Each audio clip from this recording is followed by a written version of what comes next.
Graças a Deus. Meus amados, a paz do Senhor Jesus. Amém. Enquanto a igreja está de pé, eu gostaria de convidá-los a abrir as Bíblias, juntamente comigo, na carta do apóstolo Paulo, em Coríntios, segunda carta de Paulo à igreja do Senhor que estava em Corinto, capítulo de número 7, a segunda carta, versículo 1. Bendito seja o Senhor nosso Deus. Glorificado é o Senhor. Segunda aos Coríntios, capítulo de número 7, versículo de número 1. Amém, meus amados? Amém. Eu vou fazer assim, eu vou ler a primeira vez e depois, posteriormente, eu peço à igreja que leiam em conjunto este versículo para que ele fique gravado em nossa mente e nosso coração. Diz assim a palavra de Deus: Ora, amados, pois que temos tais promessas, purifiquemo-nos de toda a imundícia da carne e do espírito, aperfeiçoando a santificação no temor de Deus.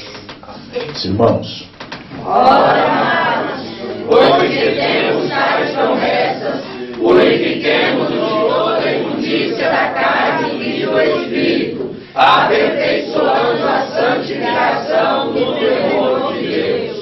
amém. Deus abençoe. Os irmãos podem tomar os vossos assentos, glorificando e bendizendo o nome de Jesus.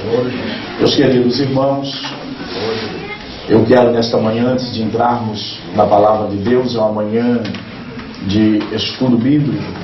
Nós não estaremos pregando, como foi o caso dos pregadores que ministraram na quinta, na sexta e na noite de ontem, sábado, mas nós estaremos conversando com os irmãos mais devagar e meditando na palavra de Deus em relação à questão que os irmãos estão tratando nesses dias por orientação divina, no que tange a santificação da nossa vida como servos de Deus, como santuários, templo do Deus vivente. Falaremos sobre isso. Mas antes disso, meus queridos, eu quero louvar e glorificar o nome do Senhor Jesus pela realização desta festividade, por esta bênção, podemos assim dizer, que o Senhor Deus concedeu à sua igreja que está aqui nesta localidade, na cidade de Newry, onde nós podemos testemunhar, meus queridos, com clareza, que o Senhor Deus agradou desta festividade. Estes dias o Senhor Jesus salvou almas, nós observamos o renovo espiritual em muitas vidas aqui presente. Os irmãos foram, como nós também, fortalecidos pelo Senhor.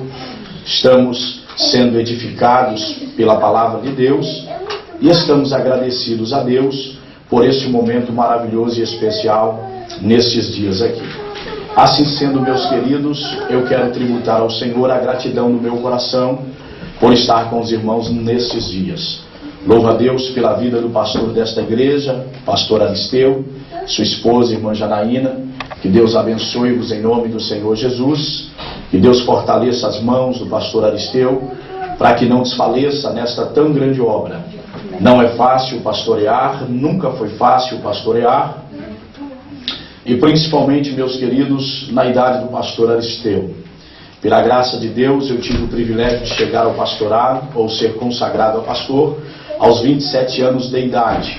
Mas sei o que é servir a Deus na condição de um pastor líder nesta idade. Pesa muito mais sobre os nossos ombros. Às vezes, somos até rejeitados pela nossa idade. Muitos nos rejeitam e pensam que nós não temos maturidade o suficiente para pastorearmos uma congregação. Que nós não podemos e não devemos esquecer que a eleição e a escolha, ela vem diretamente de Deus. Eu me lembro que estudei a carta aos Coríntios com os irmãos, uma certa época, a primeira carta, e uma das coisas que destacamos bem, frisamos bem, é que ninguém pode rejeitar o que a graça estabelece. A nossa chamada é pela graça de Deus, é uma escolha divina. Uma vez o Senhor Deus escolheu, está escolhido, e nós devemos glorificar e bendizer o nome do Senhor Jesus. Aleluia. Paulo esclareceu isto bem para Timóteo: ninguém despreze a tua mocidade, então somente seja exemplo dos fiéis. sendo exemplo dos fiéis, ninguém tem direito de desprezar este ou aquele. Que Deus renove, portanto, o pastor Aristeu, em nome do Senhor Jesus. Deus abençoe ao casal, o irmão Ricardo e irmã Márcia, que nos hospedaram ali, juntamente com o pastor Aristeu, irmã Janaína. Como foi dito, estamos aqui desde o dia 2. Não é fácil, né, irmãos? Na realidade, a gente atrapalha um pouco a vida dos irmãos. Nós entendemos isso, estamos lá com os irmãos, mas, por certo, os irmãos terão a recompensa da parte de Deus. Deus haverá de recompensá-los em nome do Senhor Jesus. Deus abençoe-vos. Estou feliz, meus queridos, em rever todos os irmãos. Todas as vezes que eu vejo o irmão Márcio Gonçalves, é isso? Eu louvo a Deus, foi o primeiro irmão, juntamente com o Lúcio, né, que nos buscou lá no aeroporto em Doble, quando nós viemos para cá a primeira vez. Deus abençoe, é uma alegria estar revendo a irmã Nadir nesta manhã. Deus abençoe em nome do Senhor Jesus. E que Deus abençoe toda esta congregação. Amados, Deus tem testificado ao meu coração sobre obras que Ele está fazendo na vida dos irmãos aqui. Nesses dias, testemunhando o crescimento, o bom andamento da obra do Senhor, eu tenho glorificado a Deus. E estou certo de que maiores obras o Senhor tem para fazer convosco. A Bíblia diz que aquele que começou em nós a boa obra, Ele a aperfeiçoará. Bendito seja Ele. Portanto, meus queridos, tenho visto o crescimento desta igreja, o bom andamento da obra do Senhor. O que eu quero dizer para os irmãos é que Deus tem uma dimensão ainda maior para levá-los, para conduzi-los, maiores experiências. Deus tem preparado algumas coisas maiores que aquelas que os irmãos já experimentaram. Então somente os irmãos devem se colocar na posição que o Senhor Deus requer, a qual Ele tem mostrado para os irmãos através da sua palavra desde quinta-feira. Assim sendo, meus queridos, os irmãos estarão experimentando qual é a boa, agradável e perfeita vontade de Deus. Deus abençoe, portanto, esta igreja, em nome do Senhor Jesus Cristo. Eu quero nesta manhã, meus queridos, falar um pouco com os irmãos sobre o versículo 1 do capítulo 7, onde está inserido o tema da vossa festividade. Não estarei comentando sobre o contexto desta epístola, porque já foi bem mencionado aqui aos irmãos, o nosso tempo vai, e não queremos perder tempo, queremos aplicar a palavra de Deus aos nossos corações. Mas observando, meus queridos irmãos, que o apóstolo Paulo, ele está tratando de algo necessário com a igreja que estava em Corinto. Quem estudou a revista de escola dominical ou esteve aqui na lição, tão bem ensinada pelo pastor Luciano no domingo, pôde entender muito bem que situação era a igreja que estava na cidade de Corinto. Paulo, distante, escreve a carta para corrigir alguns erros, desvios doutrinários e assim por diante. Observem, meus queridos irmãos, que na segunda carta, o apóstolo Paulo, principalmente no capítulo de número 7, ele está alegre por causa do efeito da sua carta no coração daquele povo. A princípio, nós compreendemos aquilo que tanto enfatizamos, que a palavra de Deus ela é poderosa, ela é viva, ela é eficaz. Uma vez o Senhor nosso Deus falou, por certo, Ele alcançou corações.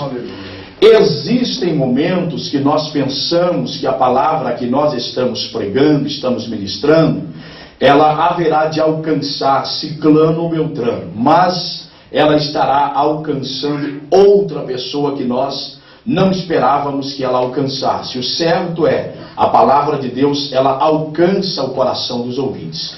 Quer seja este, quer seja aquele, a palavra de Deus alcança, e o resultado é numa mudança, numa transformação, o que levará o nome do Senhor Jesus a ser glorificado, o que é o cerne da vida cristã.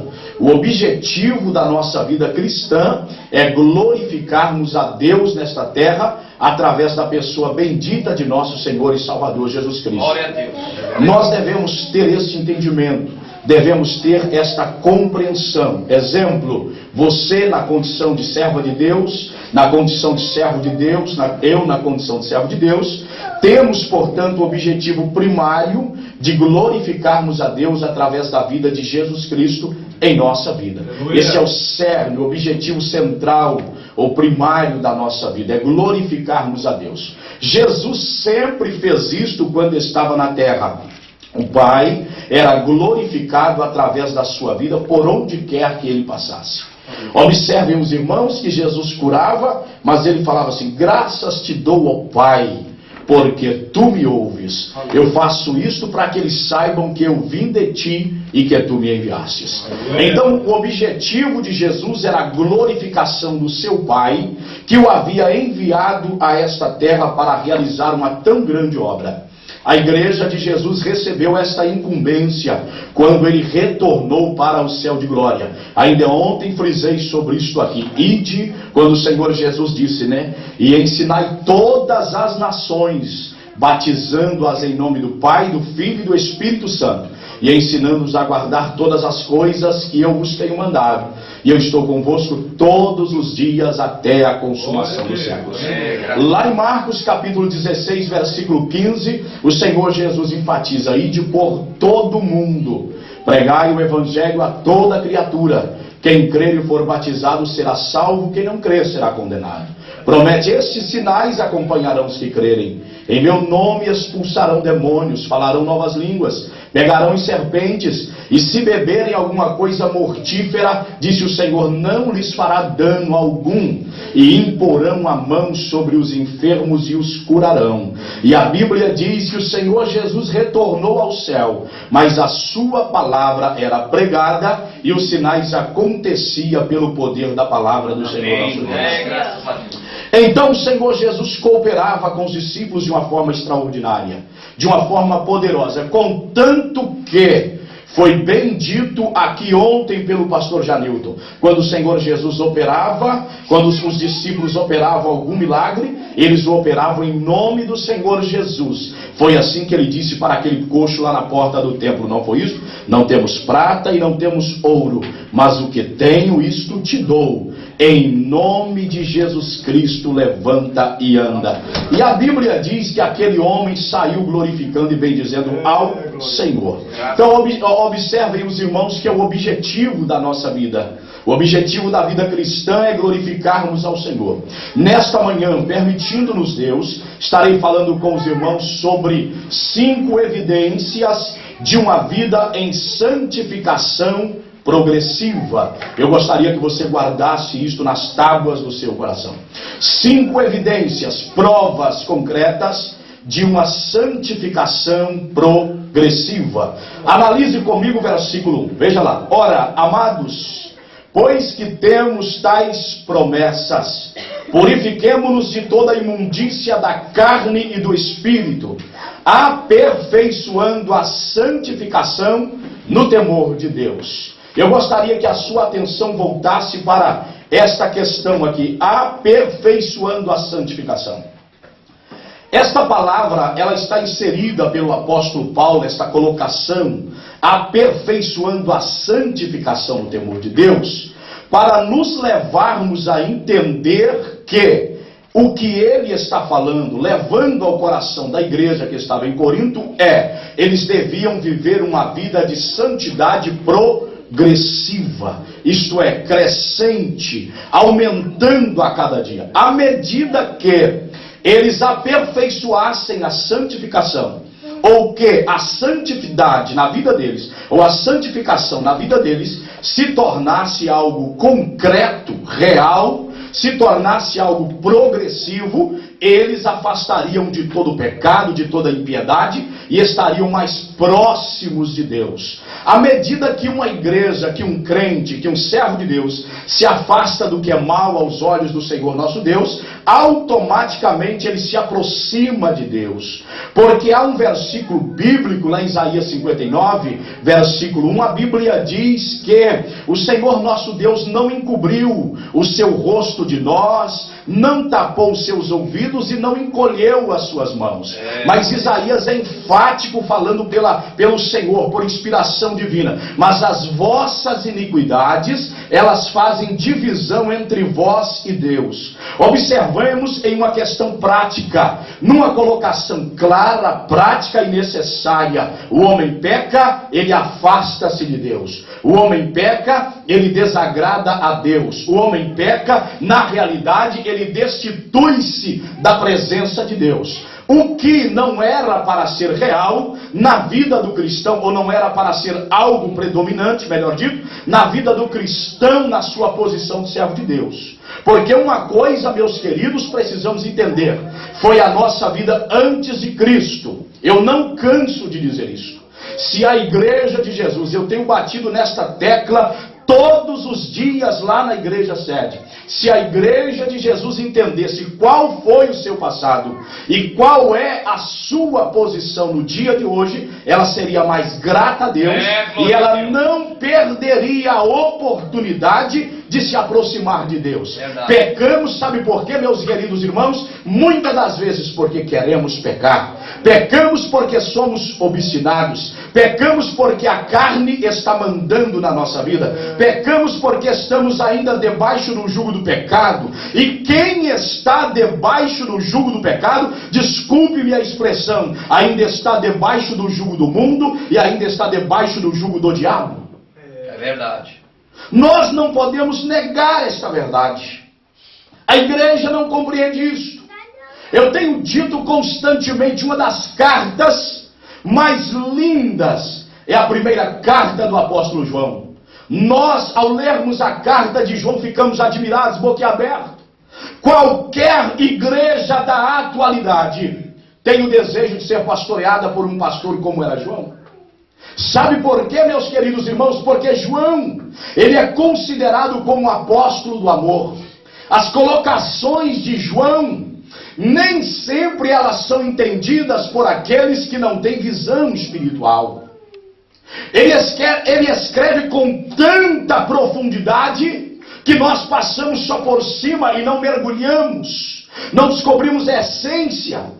Analise, os irmãos, capítulo 5 do profeta Isaías, versículo de número 1, 2 e aí por diante. Os irmãos verão Israel como, meus queridos, naquela passagem retratada como uma vinha, plantada pelo próprio Deus na pessoa de Abraão, de Isaac e de Jacó, ali qualificados como videiras excelentes ou vides excelentes. Mas morre Abraão, morre Isaac, morre Jacó. A Bíblia diz que ao invés de produzirem uvas boas, eles começam a produzir uvas ruins. A vinha deixa de frutificar, não há mais o suco excelente. Então o Senhor Jesus vem, na plenitude dos tempos, anunciado agora por João Batista, como aquele que vem para limpar a vinha, como aquele que vem para produzir uma reforma, para fazer uma limpeza, para restaurar, para religar o homem a Deus. Aleluia. Para tirar aquela visão do homem no cerimonial, mas para levar o homem ao objetivo, ao espírito do ensinamento, que é a obediência ao Senhor nosso Deus. Graças a Deus. E não ritualismo. O que muitos crentes dos nossos dias têm é ritualismo. Não passam de ritualismo. Cantam porque é um ritual. É verdade. É um cerimonial. Não adoram mais em espírito e em verdade. E João estava irado em nome de Deus contra aquilo. Por isso que ele dizia: produzir pois frutos dignos de arrependimento. Porque o machado já está posto à raiz da árvore. Agora vem o outro João, e ele diz assim: filhinhos, não pequeis. Mas que contraste! Um diz lá raças de víboras, cobras venenosas. Parece que João queria dizer assim: se eu pudesse eu ajeitava vocês aqui mesmo, mas está vindo um aí que vai dar jeito. Glória a Deus. João era irado contra o pecado, revoltado. Mas ele era revoltado de verdade, meus queridos irmãos. A questão dele não era contra o homem. A questão dele era contra os frutos do homem, que não correspondia com a expectativa divina. Veio para aquela missão agora o João, da epístola. Ele escreve dizendo: filhinhos, não pequeis. Mas se pecarmos, temos um advogado para junto ao Pai, o Senhor Jesus Cristo. Graças a Deus. E a igreja, não entendendo bem, isolando versículos, mergulha no pecado, desliza no pecado, porque foi aconselhado por João: não pequeis, mas se pecar temos um advogado. Só que ele só lê aí, irmãos, Mas quando ele chega no capítulo 3, o João está dizendo: quem peca é do diabo. É, verdade. Ninguém bate mais na Bíblia, do meu ponto de vista, do que João das cartas. Porque o nosso irmão lá não chamou ninguém de filho do diabo, mas o João é claro: quem peca é do diabo. Acabou. Chamou o povo de filhinho e meteu a ripa nas costas deles. Você está pecando? É do diabo. Sabe por que, meus queridos? Satanás sabe que se pecarmos contra Deus, o nosso relacionamento com Deus rompe. Nós não teremos uma vida espiritual abundante, em santidade progressiva. E Deus é santo, como foi pregado ontem, absoluto. Glória a Deus. Não há como descrevermos, delinearmos a santidade de Deus. Não há como. E é um princípio bíblico para a ação de Deus no meio de qualquer igreja. Disse ele: querem que eu esteja no meio de vós, lá em Levíticos. E o povo falou: mas é claro, quem não queria a presença de Deus? Quem não queria aquele Deus que remove reis, estabelece reis? Quem não queria a presença daquele Deus que abre mar vermelho? Quem não queria a presença daquele Deus que fere uma rocha e ela produz água? Quem não queria a presença de Deus que supre as necessidades diárias de mais de 3 milhões de pessoas no deserto? Todos queriam. Todos queriam, mas eles queriam mais a presença de Deus porque Deus provia. E eles não queriam a presença de Deus para adorá-lo. E Deus deixou isso claro, inclusive para Faraó: o meu povo é para ir para o deserto me adorar. Aleluia! Não era para encher barriga, porque isso o próprio Faraó fazia. Faraó dava pepino, dava cebola, dava melões, dava panela de carne, mas subjugava eles. Escravizava a semente santa. E lá eles não tinham saída. Não adiantava ninguém pôr mão na espada, porque não se livravam. Então vem Deus através de Moisés com a mão forte, arranca-os de lá. Saíram sabendo: e vamos adentrar ao deserto para promover uma festa ao Senhor. Vamos adentrar ao deserto para adorar ao Senhor. Todavia, eles vão querendo Deus, eles saem querendo Deus, mas para livrá-los, para protegê-los, para conceder-lhes as necessidades diárias. E Deus queria muito mais do que isso: adoração. Deus queria muito mais do que isso: glorificação do seu nome. Deus queria muito mais do que isso: habitar no meio deles. Glória a Deus. É por isso que o contexto aqui, Paulo está frisando o que aconteceu no Velho Testamento. É por isso que no versículo 16 ele está dizendo assim: neles habitarei. Isso aconteceu lá em Levíticos. Era o propósito de Deus. Então Deus manifesta a sua glória, dando código de lei aos levitas. E então o Senhor Deus agora disse: eu quero estar no meio de vós. Eu quero andar no meio de vocês. Eu quero habitar no meio de vocês. Do ponto de vista que quando o arraial se assentar, eu quero repousar sobre vocês. Mas quando o arraial se levantar, eu quero levantar e guiar vocês. O povo disseram: é boa esta palavra, nós queremos isto. O Senhor Deus pergunta: vocês querem isto? Queremos. Então Deus disse: então sede santos, porque o Senhor vosso Deus é santo. Graças a Deus. Este princípio foi estabelecido por Deus. Não há como Deus habitar na minha vida, na sua vida, se nós não nos separarmos para Deus. Não é o que eu quero entrar aqui agora, mas é para os irmãos compreender. Então observem, meus queridos e amados irmãos, Paulo está chamando a igreja na sua segunda carta aqui para viver em uma santidade progressiva. Do ponto de vista que hoje você deve estar um pouco melhor do que ontem. Mesmo com o corpo físico abatido, mesmo cansado, mesmo, meus queridos irmãos, aqui com dificuldade para receber a palavra, devido ao seu cansaço, abatimento no seu corpo físico, mas espiritualmente renovado, espiritualmente preparado, na condição de templo, de santuário do Deus vivente, onde Deus vem, manifesta a glória e opera para a glória do seu nome, que é sobre todo nome. Bendito seja o Senhor. Bendito seja o Senhor.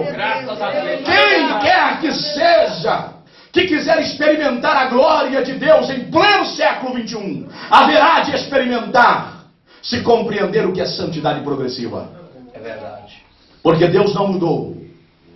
Deus continua no século 21 levantando homens e mulheres para instrumentalizá-los para a glória do seu santo nome. Aleluia. Deus continua ungindo, Deus continua capacitando, Deus continua levantando e estabelecendo para a glória do seu santo nome. Aleluia. À medida que a igreja se afasta de tudo que é mal aos olhos do Senhor nosso Deus, automaticamente, sem que ela perceba, ela se achega mais a Deus. E à medida que você se achega a Deus, aquilo que é mal aos olhos do Senhor se afasta também da sua vida. Quanto mais você se aproxima de Deus, aí sim, mais desejo você tem de santificar a sua própria vida. Menos necessidade de exortação, do ponto de vista de chegar e falar, você tem de santificar. Agora você entende, meus queridos irmãos, que aquilo que você era até contra, agora você entendeu o quanto é benéfico para a sua vida. O quanto produz resultado na sua vida. O quanto te leva a sentir a glória do Senhor nosso Deus. A presença do Senhor nosso Deus. E já no princípio desta palavra esclareço a igreja. Não se engane, meus queridos irmãos. Deus, Ele não se faz presente na vida de quem quer que seja, que esteja vivendo uma vida acasalada com o pecado. É verdade, aleluia. Andando de braços dados com o pecado. Que tem uma aliança com o pecado. A nossa aliança no novo pacto é com Jesus Cristo, glória a Deus. Aleluia. A nossa aliança, ela é com Jesus. A nossa aliança é com Jesus. Nós não temos aliança com o pecado, a nossa aliança é com o Senhor Jesus. Então este é o primeiro ponto, vejamos lá. Abra sua Bíblia agora, para você entender, aí no capítulo 5 da primeira carta do apóstolo Paulo, da segunda carta, melhor dito, do apóstolo Paulo. Enquanto você procura, eu gostaria de fazer uma observação. O tempo não vai dar para nós encerrarmos esse assunto, mas eu preciso fazer uma observação aos irmãos aqui. A igreja hoje, irmãos, olhem para cá, isto é sério. A igreja hoje, na grande maioria, eu não estou dizendo a igreja de Newry, eu estou dizendo a igreja no geral, em toda a face da terra, ela não sabe o que é santidade. Ela não compreende o que é santificação. Não compreende. Há alguns aspectos das nossas vidas que nós ignoramos, porque nós pensamos que não é resultado de santificação. Eu gostaria de observar uma coisa com os irmãos, para nós não atropelarmos. Veja bem, nós não somos salvos porque somos santos. Nós, pelo contrário, somos santos porque somos salvos. Glórias a Deus. Uma vez salvos por Cristo, o indivíduo se santifica. E ninguém se santifica primeiro para ser salvo. A salvação é mérito da cruz de Jesus. Glória a Deus. Efésios 2:8, Paulo é taxativo e claro. Não há lugar para outra coisa. Paulo é claro. Pela graça sois salvos, por meio da fé. Isto não vem de vós, é dom de Deus. Agora, uma vez na condição de salvos em Cristo, aí deixa eu dizer uma coisa, formando o corpo de Jesus. A Bíblia diz que o corpo é a igreja. A igreja, o termo é eclésia, que significa tirados do meio. Isto é, Deus nos arrancou do meio do pecado, da impiedade, lá das trevas, e nos transportou para o reino da sua luz. Aí o Senhor nos separou. Nós começamos, portanto, a conhecer o que é santificação. Aí somos santos ou santificamos a nossa vida. Por qual razão? Porque agora nós somos salvos. Agora nós somos salvos. Você não vai encontrar alguém dizendo assim, eu não fumo para mim ser salvo. Ele vai dizer assim, eu não fumo porque eu sou salvo. Glória a Deus. Não é para ele ser salvo, é porque ele já é salvo. Salvo. Os irmãos estão entendendo isso aqui? Nós não podemos inverter esta lógica. A lógica correta é essa. Veja lá, meus queridos, é um princípio bíblico. Veja lá o Senhor Jesus em João 8,32 dizendo, e conhecereis a verdade, e a verdade vos libertará. Então, meus queridos, salvação é estar liberto. Então não é assim, olha, eu não fumo porque eu tenho que ser liberto para mim ser liberto. Não, eu não fumo porque eu fui liberto. Eu não fumo porque sou salvo em Cristo Jesus. Você não bebe bebida alcoólica também não, porque sou salvo em Cristo Jesus. Alguém pode até te perguntar, você faz isto? É para você ser salvo? Não, é porque eu fui salvo. É porque eu estou na condição de salvo. É por esta razão que eu me afasto dessas coisas. Bendito seja o nome do Senhor. Então a igreja, às vezes, ela não entende, ela não compreende. Não compreende. Não compreende. O que mais precisa nos nossos dias é libertação espiritual na vida de crentes. Mas sabe qual é o problema? Se eu desafiar os irmãos aqui, vem cá para me orar para Jesus libertar. Tem que não vai ficar bravo aqui. Fica mesmo, bicudo. Bicudo. Contrariado. Vão dizer, onde o pastor arrumou isso? Onde que ele arrumou? Ele está pensando que ele é liberto e eu não? Que coisa esquisita. Ué, está desafiando a nós desse jeito, pastor Esteu? Chama ele pro próximo congresso, não. Então faça o seguinte. Vamos deixar de lá. Observem, meus queridos irmãos, observem então, a questão está na liberdade, na libertação. Na libertação. Há muitos crentes precisando serem libertos. Precisam ser libertos. Então eu quero observar uma coisa com os irmãos. A Bíblia nos revela pelo menos 5 pontos. Foi o que Deus me orientou a deixar com os irmãos esta manhã, para nós entendermos o que é uma santificação progressiva. Eu digo aos irmãos, Paulo está dizendo, aperfeiçoando a santificação eles estejam vivendo uma santificação progressiva. Nós vamos observar isso para frente. Capítulo 5 da segunda carta do apóstolo Paulo, versículo de número 15. Olha o que a Bíblia está dizendo.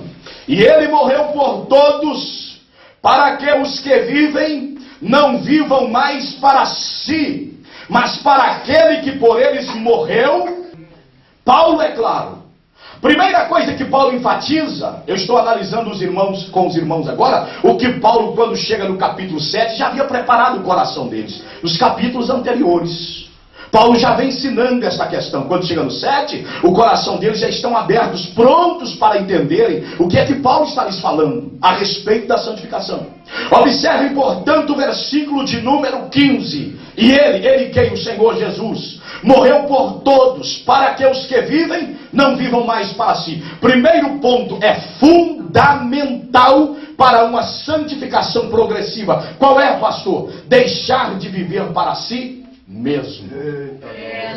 O que, irmãos, aqui está um dos maiores problemas da igreja, no geral. Os crentes não deixaram de viver para si mesmo. Inclusive, vamos aplicar isso bem claro na nossa vida. Quantas vezes você passou em cima desse versículo e não pensou sobre ele? E aí, quando nós ouvimos uma palavra na igreja, sabe o que a gente faz? A gente revolta. A gente fica contrariado. Como diz o pastor Janildo, fica bicudo. A gente volta para casa, irmãos, questionando. A gente volta para casa, se pudesse pegar aquele indivíduo e dar um supetão nele, a gente dava. Onde que ele arrumou isso? Que mentalidade é essa? Mas que homem esquisito, antiquado. Olha o que a Bíblia está dizendo aqui, olha o que o Paulo está dizendo aqui. Com muita clareza. Qual é o problema então? É não deixar de viver para nós mesmos. Vamos aplicar isso na nossa vida? Quando você tem um desejo que ele fere a vontade de Deus, mas ele te domina do ponto de vista que você vai lá e concretiza ele, você não deixou de viver para si mesmo. Você está vivendo para você mesmo. Deixa eu fazer uma observação aqui. Eu sempre digo isso. Aqueles crentes noveleiros que tem demais nos nossos dias. Eu não sei, tal, isso aqui tem novela, não sei como é que é as coisas aqui. Talvez não tenha. Não. Tem não, né? Então é só lá do nosso lado, né, Marcelo? Vou jogar a palavra fora dessa manhã então. Então vamos lá. Deixa eu vacinar a igreja do Senhor Jesus com a palavra de Deus aqui. Veja lá. Os noveleiros, irmão. Sabe qual que é a vida de um crente noveleiro? Porque tem. Antigamente não tinha, mas hoje tem. Muito. E é muito mesmo. Sabe qual que é a vida do crente noveleiro? O noveleiro é aquele assim. Ele diz assim. Isso acontece muito do lado das irmãs. Eu acho que as irmãs pensam que eu não gosto das irmãs, mas não é não. Vamos lá. Eu amo as irmãs. E o dia que eu deixar de ensinar as irmãs é porque aí está esquisito. Então preste-me atenção. Olha aqui, vamos lá. Ele vive desse jeito assim, ele ou ela?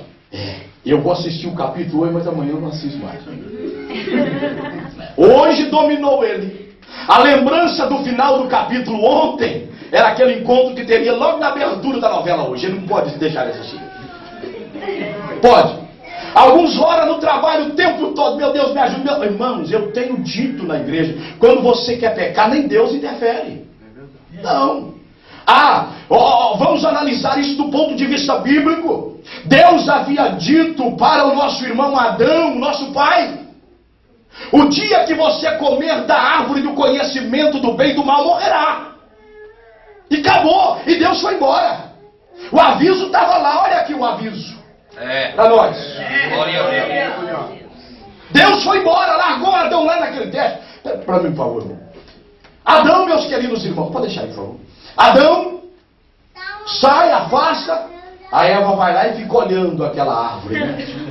Fica olhando aquela árvore. O que tem naquela árvore? Será que Deus falou que eu não posso comer? Diz que é de conhecimento do bem e do mal. Mas o que tem lá? A serpente chega, conversa com Eva. Eva dá ouvido à serpente. O interessante é que Deus está do céu olhando, irmãos. Salmo 113, que ele levanta, curva-se para ver todos os moradores da terra, todos os filhos do homem da terra. Ele levanta, olha e vê Eva. Ela vai pecar. Mas Deus não desceu lá e chegou e falou assim: Eva, não pegue, porque eu já falei. Deus ficou lá do trono, você pega se quiser. Verdade. Olha, irmãos, o que tem de crente que peca porque quer não está escrito. Como disse o irmão aí, não tem problema. Os outros é porque assusta. Quando eu assustei eu já pequei. Quando eu assustei eu já tinha feito. Onde está o Espírito de Deus na sua vida? O Espírito de Deus na nossa vida produz temperança. É um dos frutos, um dos caracteres do fruto do Espírito Santo. Glória. Quando o Espírito de Deus desenvolve o fruto na nossa vida, você vai até aqui, você chegou aqui. Não, você é equilibrado. Não, eu não vou pecar. Eu vou ferir, é o domínio próprio, é a temperança. É a temperança. Que mal tem, pastor, eu viver assistindo novela? O dia que um cristão, vocês me desculpem, entender que não tem mal, que não tem nenhum mal assistir novela, é porque ele já foi há muito tempo. Já foi todo enrolado. O nó da novela já deu um nó tão grande nele, chegou os olhos, embaraçou, ele amarrou, está amarrado. E o diabo vai lá, novela, já está com o nó todo atado. Olha Provérbios 5 e 22. O pecado é como cordas que prendem o homem. Verdade. Por ele será detido. Depois de preso, o diabo acende uma velhinha e coloca lá, vai assistir. Como que encomendando a alma dele. Daqui a pouco desce e vai para o inferno. Vai lá, vai, continue. Hoje não liberta, amanhã não liberta, amanhã não liberta. E quando vem a igreja, chega a igreja, o Espírito de Deus fala. Glória a Deus. Chega a igreja, o Senhor Deus fala. Não tenha a palavra aqui como sem rumo, sem direção. Uma vez lançada, meu querido irmão, pule para cima e pegue ela com a mão e deixe ela descer para o seu coração. Aleluia. Feliz aqueles que recebem a palavra de Deus. Eu sou pastor de igreja. Lá em Catujá eu estou pastoreando aquela igreja há mais de 8 anos. E os que menos crescem são os que menos recebem a palavra de Deus. É verdade. É aqueles crentes minguados, sabe? Ginipapo, encolhendo para dentro. Verdade. Você conhece ele? Tem coisa boa lá dentro, mas está encolhido, minguado. Qual razão não receber a palavra de Deus? Qual razão, pastor, só sabe pregar isto? Só sabe falar isso? É porque você está precisando só disto. É verdade. É porque a necessidade sua é só essa. O dia que tiver liberto, Jesus me dá outra palavra para pregar. Aleluia. Glória a Deus. Aleluia. Jesus me conduz a outra direção. Bendito seja Deus. Glória a Deus. Aleluia. Qual é o primeiro ponto, então? Qual é a primeira evidência de uma vida em santidade progressiva? Deixar de viver para si mesmo. É não viver em torno de si, mas é viver para aquele que o alistou para a batalha. Foi o que Paulo disse ao jovem Timóteo: todo aquele que foi alistado, ele não se embaraça com negócios desta vida, a fim de agradar aquele que o alistou para a peleja.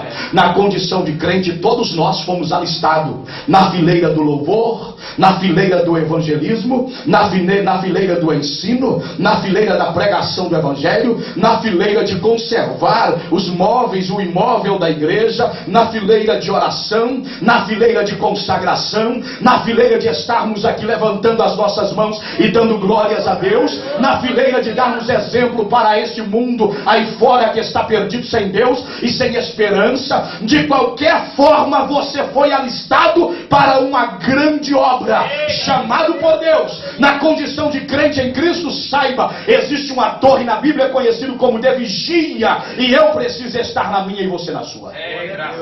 Cada um de nós precisamos estar na nossa torre de vigia. Bendito seja para sempre o nome do Senhor. Esse é o primeiro ponto, então guarde isso no seu coração. Aplique isso, deixar de viver para si mesmos. Quando nós deixamos de viver para nós mesmos, automaticamente nós começamos a viver por quem morreu por nós.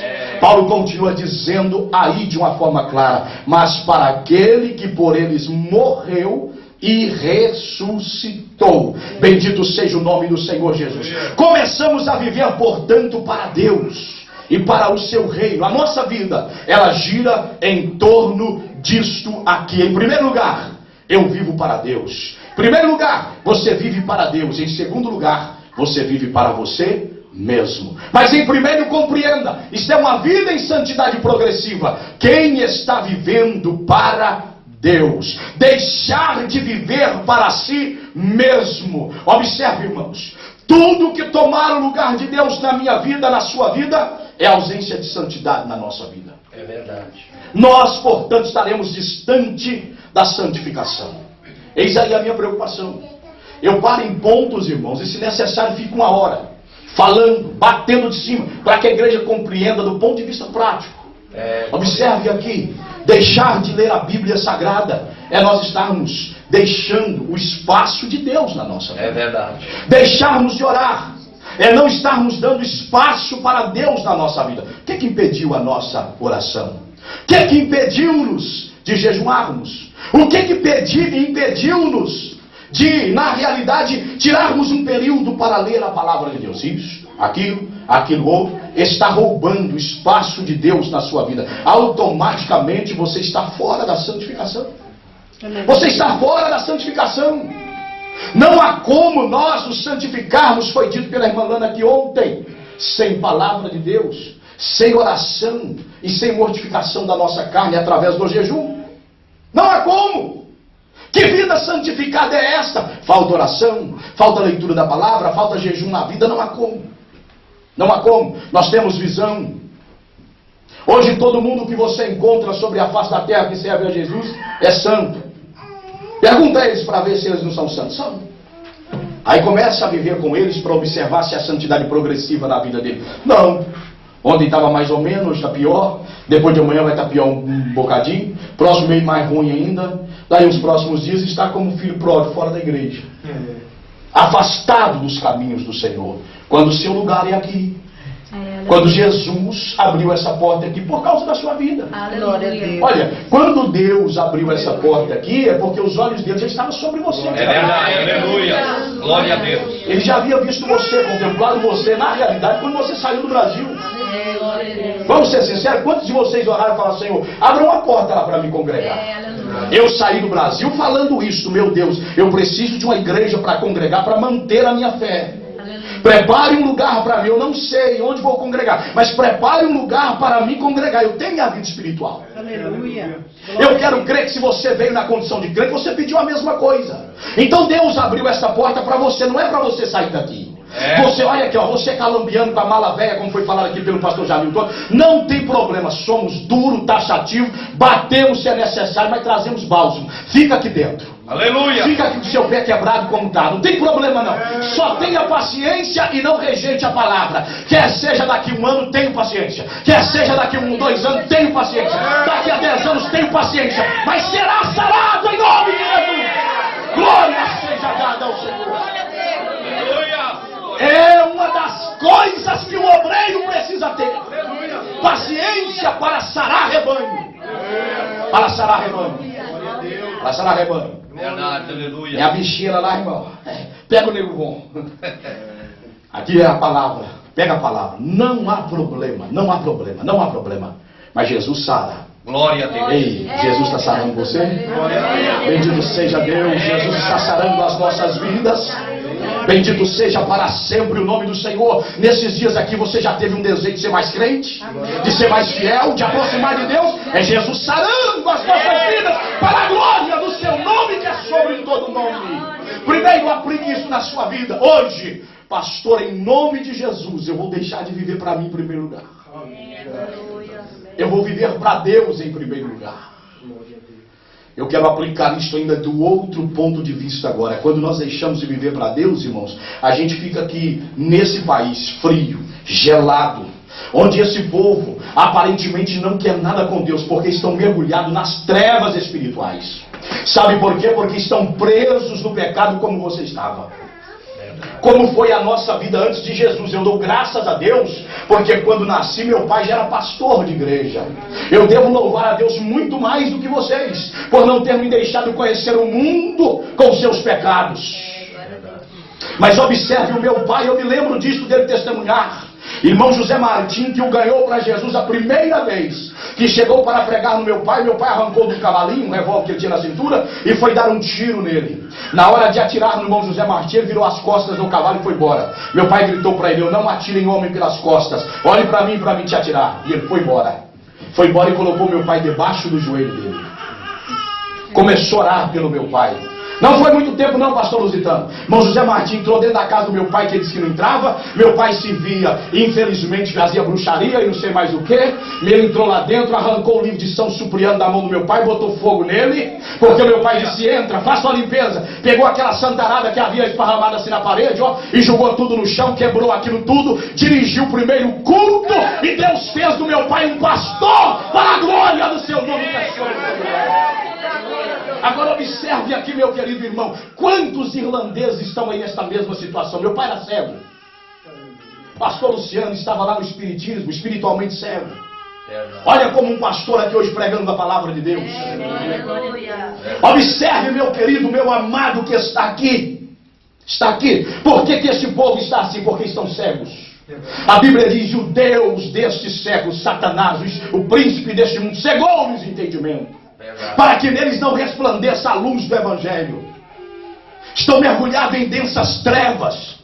É por isso que falam tantas coisas contra Deus, porque não conhecem a Deus. Porque não conhecem a Deus. A Bíblia diz, João 5,39, examinai as Escrituras e vós cuidais ter nela a vida eterna. Mateus 22, 30 e 29, Jesus está dizendo: o homem erra por não conhecer as Escrituras e nem o poder de Deus. Aí o problema, esse povo não conhece.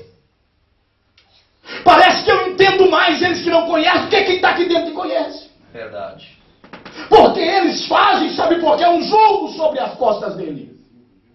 Agora você está aqui hoje na condição de crente liberto em Cristo. Aleluia. O jugo do diabo, do pecado, foi quebrado de sobre as suas costas e sobre o seu pescoço. Você é liberto em Cristo Jesus. Você é aquele crente que hoje pode olhar e falar: eu não faço porque Jesus me libertou, porque sou salvo na pessoa bendita e gloriosa de nosso Senhor e Salvador Jesus. Esta é santidade progressiva. É o primeiro ponto, deixar de viver para nós. Então eu quero colocar isso aqui: quando nós deixamos de viver para nós, aí nós paramos de relutar contra Deus naquela questão de ir embora antes de Deus fazer a obra que Ele quer que nós façamos aqui. Verdade. Aí nós descansamos. Pastor, é porque o senhor não conhece a minha vida aqui. Mas Jesus se escolheu para isso. Está sofrido, mas Jesus se escolheu. Não queira pegar, irmãos, não queira pegar as minhas lutas e colocar sobre as suas costas, porque você não sabe o que eu passo. É verdade. Você não tem noção do que eu enfrento. Então, meu querido irmão, você está sofrendo aqui, eu estou sofrendo de lá. Porém, existe uma coisa que a Bíblia diz que existe no nosso coração: a alegria do Espírito de Deus. Somos alegres. Bendito seja para sempre o nome do Senhor Jesus. Aplique isso na sua vida, deixa de viver para si. Como pastor, deixando de viver para si, aceitando a direção de Deus para a sua vida. Não relute contra a vontade de Deus. Você tem família lá naquela terra, eu também tenho. Irmãos, olha, eu tenho pedido a Deus graça para uma coisa. Quantas vezes eu subo do público como hoje, pensei, eu não sei mesmo o que vou falar. Eu escrevi aqui, é Deus que vai descortinar para mim. Mas preste-me atenção, preste-me atenção. Eu tenho pedido a Deus uma coisa: não me deixar falar abobrinha em cima do altar. Eu sei que Deus está falando com você, que está relutando nessa questão. Deus tem um plano com você aqui. Glória a Deus. Deus tem um plano com você neste lugar. Deus tem um plano. Você foi inserido no meio desta obra por uma ou por outra razão, mas Deus tem um plano. Nesses 3 dias de oração, quando os pastores oravam, eu falei com o pastor Aristeu mais ou menos por código. Não sei se ele me entendeu ou não me entendeu. Eu falei: irmão, eu vi Deus trabalhando em algumas pessoas aqui. Deus certificou o meu coração. Algumas pessoas que Deus me mandou impor as mãos sobre eles. Eu disse, orei por orientação divina. Pastor Lusitano disse a mesma coisa. Pastor Janilton disse que Deus tinha uma sandália nova para alguém que estava aqui. Pastor Luciano trouxe aquela palavra para confortar os irmãos na quinta-feira, lembrando-vos que há uma chamada para vós. Glória a Deus. Não deixe de viver para Deus. Viva primeiro para Deus. Começa tudo aqui. É o ponto inicial. Salvo em Cristo, morto para as nossas próprias vontades. E vivos para a vontade de Deus. A ponto de dizer, eis-me aqui, Senhor, cumpra em mim a tua vontade. Quando Deus escolhe, acha graça na vida daquela jovem Maria, para ser aquela que traria ao Senhor Jesus a este mundo. A Bíblia diz que o anjo lhe anuncia da parte de Deus, que o que nela vai ser gerado é por obra e graça do Espírito Santo. Vocês acham que Jesus, que Deus ia procurar uma crente de qualquer maneira? Não, ele procurou uma mulher santa. É verdade, aleluia. Que não vivia mais para ela, mas vivia para Deus. Aleluia. Você quer me entender o que era, o que foi que Maria fez naquela época? Você quer me entender, irmãos? Irmãos, me desculpe, mas eu vou ser forte nessa palavra para você entender. Nós somos frouxos diante dos desafios de Deus para nós. Sabe por quê? Deus olhou para Maria e disse, ela vai trazer o Salvador ao mundo. Glórias a Deus. Eu vou usar o ventre dela. Ela será o canal. Sabe o que seria Maria naquela época? Ela estava desposada. Ela ainda não havia contraído matrimônio na questão de relacionamento sexual. Não, ela não conhecia varão. Naquela época, ela para ser grávida, ela poderia ser apedrejada. Primeiro, ela colocou em risco a sua vida. Verdade. Mas ela aceitou por qual razão? Porque ela deixou de viver para si mesma. Graças a Deus. Isso é santidade progressiva. Colocou em risco a sua vida. Aceitou. Disse, eis aqui a tua serva, cumpra em mim a tua vontade, ó glória a Deus. Se há uma coisa que o servo lá no Velho Testamento ele não tinha, era a vontade própria. A vontade dele era debaixo da do Senhor dele. E ela se expressa para o Senhor Deus, dizendo, eis aqui a tua serva. Ela quer dizer, a minha vontade não é em primeiro lugar do Senhor. Cumpra em mim a tua vontade. Ela não foi, irmãos, ela não foi lá conversar com José. José, eu tive um sonho essa noite. E ela não teve um sonho, foi realmente uma visão. Um anjo apareceu para ela. Eu tive uma visão, um anjo de Deus apareceu para mim. E ele falou para mim isso, você aceita? Você me aceita assim? Não, aí eu pergunto isso. Ela tinha uma aliança com José, considerava José, mas ela entendeu. Se Deus me escolheu, Deus vai tratar com José. Tratou ou não tratou? Querendo José abandoná-la, mas sem difamá-la, ele ia sair devagarzinho, porque ele era um homem justo. Caladinho. Ele não queria envergonhá-la. Aí a Bíblia diz que o anjo do Senhor apareceu também para ele. Falou, José. Quando que ele ia aparecer primeiro para José, para depois para Maria, se Maria não quisesse? Foi lá em Maria. Você está pronto para aceitar o desafio? Minha mulher não aceitou. Largue disso, aceite o desafio, Deus trata com ela. Glórias a Deus. Meu marido ainda não aceitou. Largue disso, aceite o desafio, Deus trata com ele.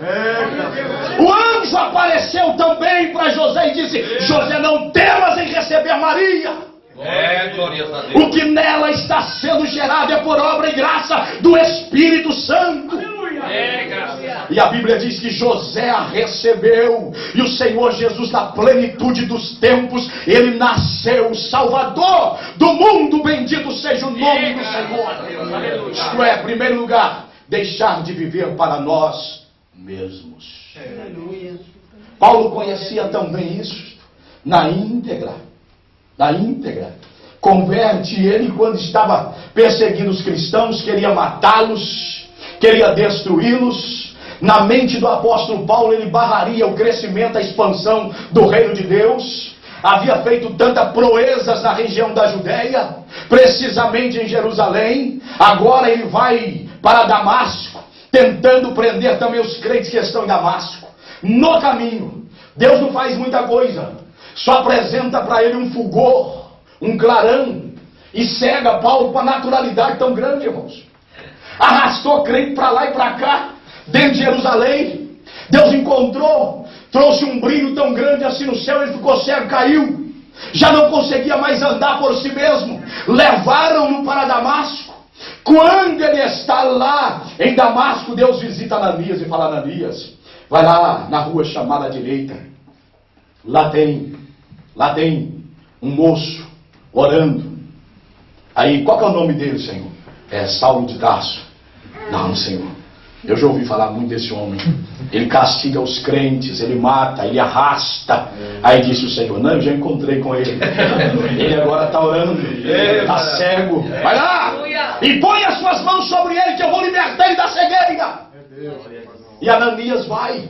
Chega lá convicto. Ananias entra naquele quarto e já fala assim: irmão Saulo, sabe que está convertido. Glória. Irmão Saulo, Jesus que te apareceu no caminho me enviou para que você torne a ver. Aleluia. Passou as mãos assim, colocou a mão sobre ele. Provavelmente a Bíblia diz, ele começou a ver. Batizou ele. Já tinha 3 dias orando e jejuando. Depois de batizado, ele falou: olha, Jesus me mandou também te dizer uma coisa. Você viveu até agora para você, a partir de agora você tem que viver para você. Como assim? Ele mandou te dizer que vai te mostrar o quanto importa sofrer pelo nome dele. Glórias a Deus. Olha, se você não deixar de viver para você mesmo, você não aceita o desafio do sofrimento. Verdade. E não há como. Se não nos submetermos à vontade divina, como que eu vou falar que está sendo aperfeiçoada a santificação na minha vida? Se a vontade de Deus na minha vida não é real. Com isto aqui eu enfatizo, orientado pelo Espírito de Deus. Deus vai te curar, mas no tempo dele. Deus tem a cura para você no tempo dele. Deus vai abrir uma porta melhor do que essa, mas no tempo dele. É momento do desafio. Vontade de Deus estabelecida para a sua vida. Como entender isso? Um Deus bom que me permite estar enfermo. E eu fico analisando uma coisa, meus companheiros, e observando que é o agir de Deus. A minha mãe, desde que nasci, ela sofre de chagas. Problema sério no coração. Lembro-me de uma época que ela ficou internada. Para mim não tinha coisa pior. Não tinha coisa pior.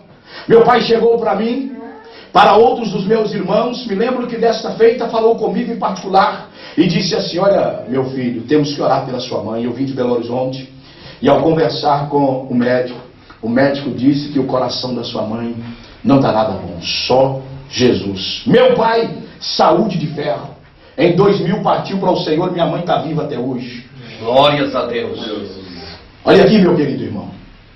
Com essa enfermidade eu estou vivendo e você também. Com essa enfermidade o nome de Jesus está sendo glorificado em minha vida e na sua vida também. Disse o Senhor para Paulo: eu vou te mostrar o quanto deves padecer pelo meu nome. Paulo aprendeu na íntegra o que era sofrer pelo nome de Jesus, mas primeiro porque ele morreu para as suas próprias vontades. Deixou Jerusalém, aceitou os desafios para fazer a obra missionária, para plantar igrejas, para ganhar crentes para Jesus, para libertar mais um das trevas e trazer para o reino da sua luz. Deus visitou Paulo quando ele estava numa vontade de ir para Roma pregar. O desejo do coração de Paulo, alcançar o centro da terra. Centro da terra é Jerusalém, mas é o que eu digo na expressão do governo. Era Roma, Paulo queria ir. Aí o Senhor disse para Paulo: acalma o seu coração. Pode ficar tranquilo que você vai testemunhar de mim lá em Roma. E ele sabia que o testemunho dele culminaria na sua morte. Antes da sua morte, sabe o que ele disse? Eu combati o bom combate, Timóteo. Aleluia. Deixei de viver para mim, aceitei o combate. Acabei a minha carreira, guardei minha fé, mas a coroa da justiça me está guardada. A qual o Senhor naquele dia dará não somente a mim, mas a todos que amarem a sua vinda. 2 Timóteo 4:6, bendito seja o Senhor. Olha Atos 20:24, em nada tenho a minha vida por preciosa, contanto que cumpra em mim a vontade de Deus, bendito seja o Senhor. Graças a Deus. Então vejamos lá, meus queridos irmãos, esse é o primeiro ponto. Santidade progressiva, deixar de viver para si mesmo. Nós precisamos deixar de viver para nós. Isto tem algumas implicações. Primeiro, implica em nos considerarmos como mortos para o pecado. Romanos capítulo 6, versículo 11. Vejamos o que diz a Bíblia. Paulo também escrevendo aos romanos, falando sobre o batismo, sobre o novo nascimento. Capítulo 6, versículo de número 11. O apóstolo Paulo está dizendo assim: assim também vós considerai-vos como mortos para o pecado, mas vivos para Deus em Cristo Jesus, nosso Senhor. Bendito seja Deus. Veja lá então, deixarmos de viver para nós mesmos implica em primeiro lugar em nos considerarmos como mortos para o pecado. Olha aqui, irmãos, olha aqui. Quando a Bíblia, o apóstolo Paulo está dizendo em nos considerarmos como mortos para o pecado, é nós estarmos, meus queridos irmãos, aqui nesta questão, veja lá, nesta questão, como que inimigos do pecado e do adversário das nossas almas, pelo poder de Deus, que falaremos mais à frente. Mas preste-me atenção em relação a isso. Há muitos crentes nos nossos dias, é um número grande, que ainda não podem observar esse versículo na íntegra, porque não se consideram como mortos para o pecado, mas estão vivos para o pecado. Aquele que está morto, você sabe que ele não é mais atraído, ele já não é mais, na realidade, atraído, irmãos, levado a fazer o que o outro quer. Nós morremos para o pecado e estamos vivos para Cristo e para a sua justiça. Por isso deixamos de viver para nós. Vivemos primeiro para Deus, porque a vontade de Deus agora, para a minha vida e para a sua vida, é soberana. A vontade de Deus para nós, ela é imperativa. Observe os irmãos em 1 Pedro em 15, foi lido pelo irmão João Vitor aqui, a partir do versículo 15, 16, o Senhor Deus dizendo: sede santos, porque eu sou santo. Está no imperativo. Isso é uma determinação divina. Sede santos, porque eu, o Senhor, vosso Deus, sou santo. Deus não está dizendo assim: vocês deviam ser santos, porque eu sou santo. Não. Sede santos, porque eu, o Senhor, vosso Deus, sou santo. Consagrado, separado do pecado. Observem, portanto, o que Paulo está dizendo sobre o novo nascimento.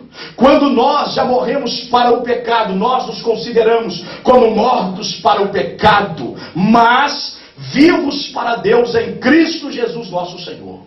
Morremos para o mundo, morremos para o pecado, mas estamos vivos para Deus em Cristo Jesus. Jesus nos tirou daquele estado de morte espiritual antes de conhecê-lo. Veja o que a Bíblia diz em Efésios 2:1. Nós estávamos mortos em ofensas e pecados. Era a nossa situação. Então Jesus foi lá, nesse sentido, e nos ressuscitou. Isto é, ele enxertou vida na nossa vida. Aleluia. Observe Mateus 11:28, quando ele nos convida: vinde a mim todos vós que estáis cansados e sobrecarregados, e eu vos aliviarei. Tomai sobre vós o meu jugo, aprendei de mim que sou manso e humilde de coração, e encontrareis descanso para as vossas almas. Afirma ele, porque o meu jugo é suave e o meu fardo é leve. Nós estávamos cansados. Você estava cansado de pecar. Você ouviu a voz de Jesus: vinde a mim, e você veio. Quantas pessoas que o dia da sua salvação foi exatamente assim naquele dia? Ninguém aceitou Jesus. Naquela mensagem que hoje, do ponto de vista dele, todos deveriam aceitar Jesus, não aceitaram. Mas você saiu lá do seu banco, levantou a sua mão, tomou o corredor da igreja e se ajoelhou diante do altar, levantando a sua mão, aceitando aquele convite: vinde a mim todos vós que estáis cansados. Até naquele momento morto espiritual, neste momento Jesus então enxertou vida. Na realidade, meus queridos irmãos, ele colocou vida na sua vida. Você viveu espiritualmente, estava morto em pecado, em ofensa contra Deus. Agora, na condição de vivos para Deus, bendito seja para sempre o nome do Senhor. A partir daí, morto para o pecado, morto para o mundo, a ponto de não ser mais atraído pelo pecado. a ponto de não ser mais atraído pelo sistema vil e corrupto que alastra sobre a face da terra. Você está separado para Deus. Você pode dizer completamente que está vivo para Deus em Cristo Jesus, mas está morto para o pecado.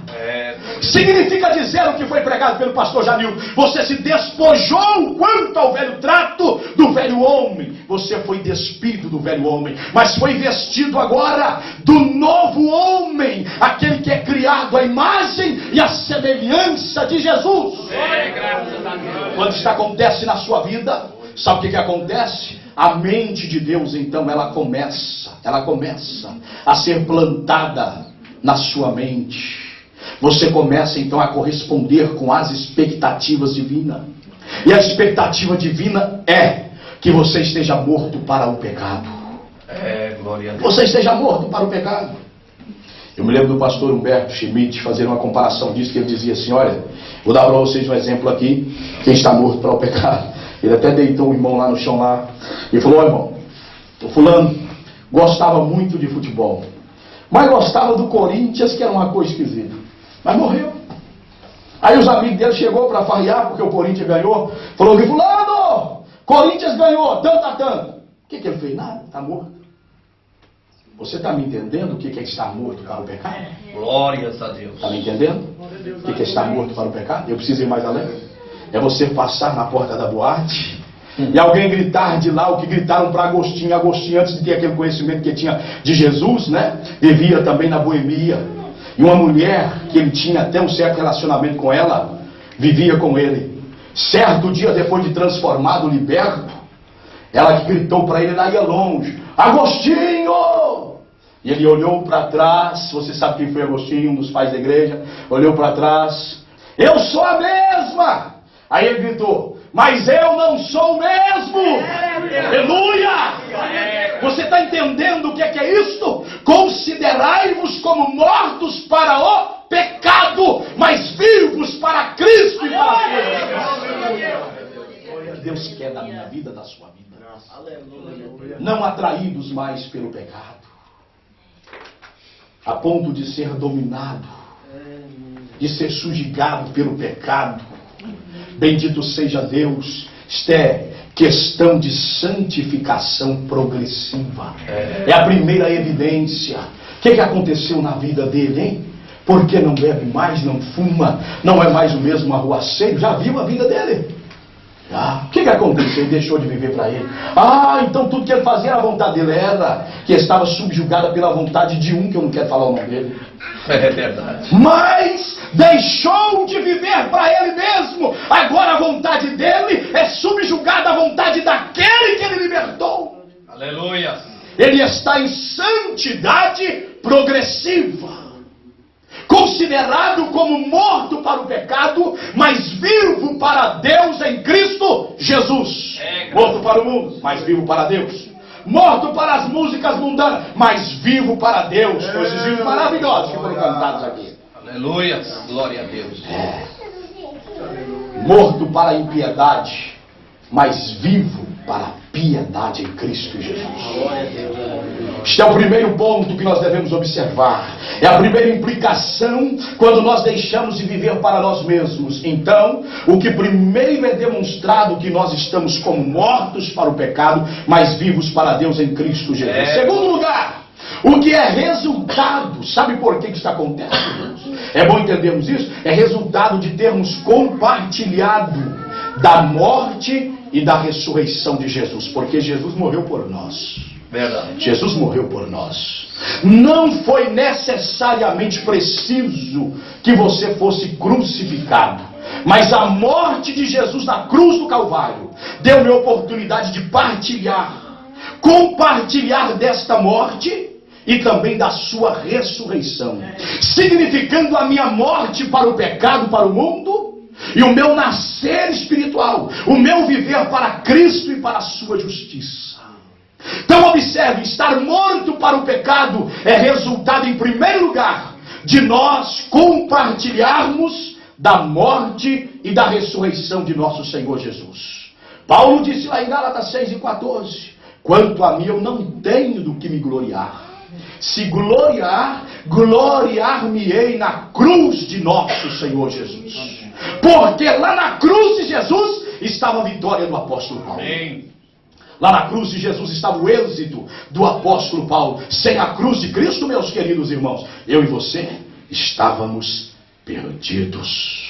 Estávamos perdidos, mas pela cruz de nosso Senhor Jesus, mediante o seu sacrifício, lá na cruz, seu sacrifício vicário, isso é substituto no seu, no meu, no nosso lugar, então nós agora estamos livres da maldição do pecado. Estamos libertos da maldição do pecado. Veja aí, meus queridos irmãos, por que nós devemos compartilhar da morte do Senhor Jesus? Primeiro ponto, não significa tão somente experimentar, não significa tão somente, melhor dito, estar livre da condenação.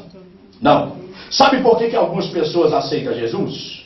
Sabe por que algumas pessoas aceitam Jesus? Com medo de ir para o inferno. Quando planta na cabeça dele, e isso, olha irmãos, deixa eu dizer uma coisa, isto nem sempre funciona.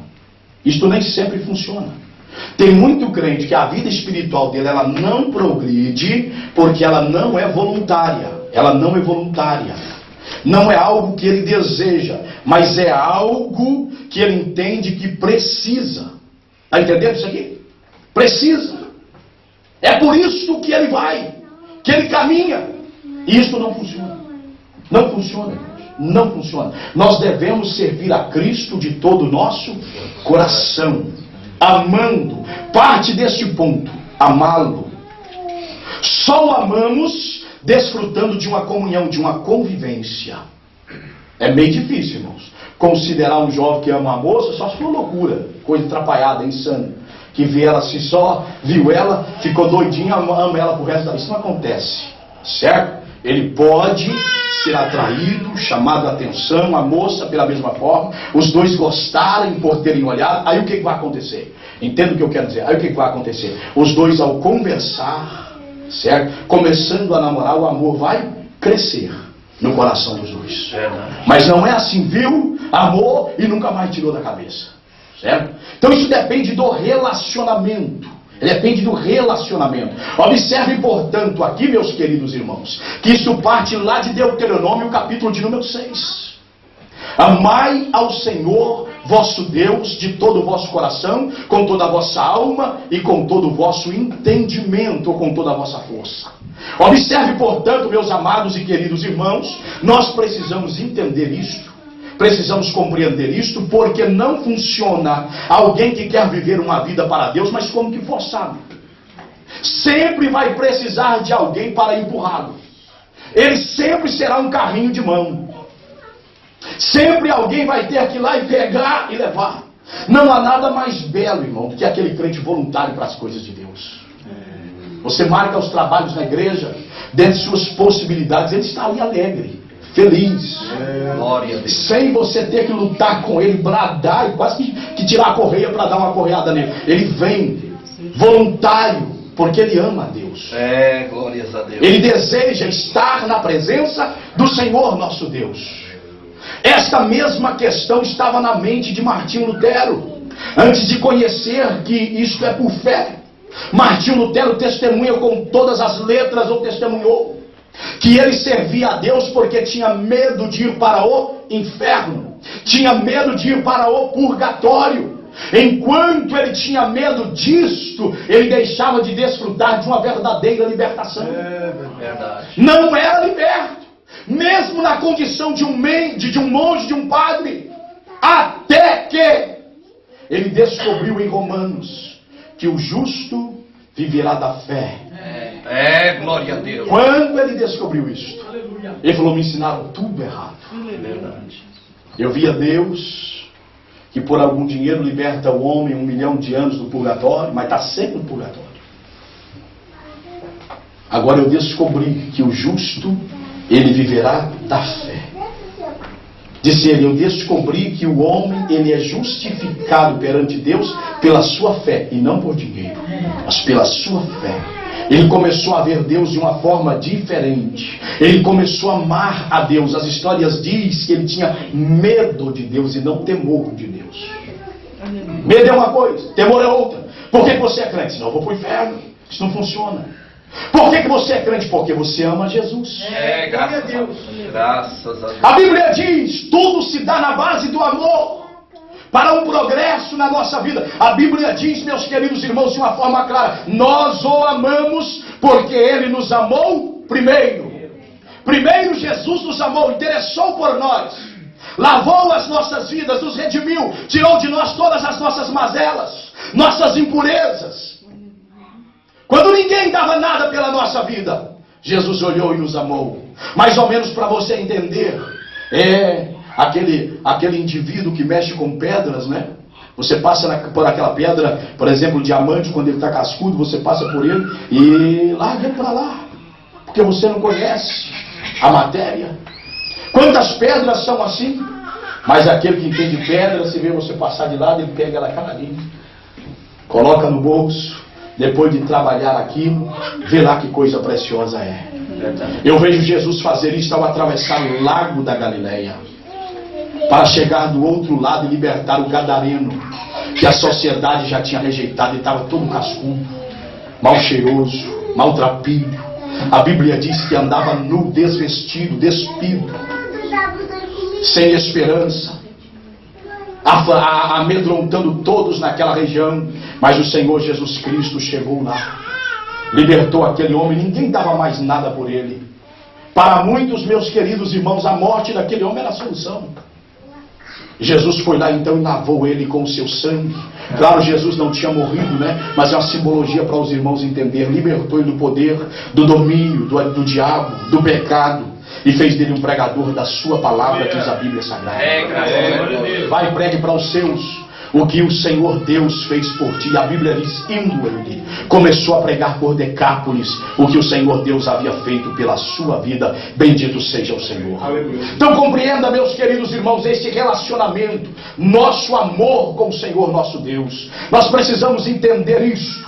Não participamos ou compartilhamos da morte de Jesus simplesmente para sermos livres da condenação, mas participamos da morte de Jesus porque agora entendemos que Ele é o enviado do Pai para salvar as nossas almas, e que Ele veio porque diz a Bíblia lá em João 3,16, porque Deus amou o mundo de tal maneira.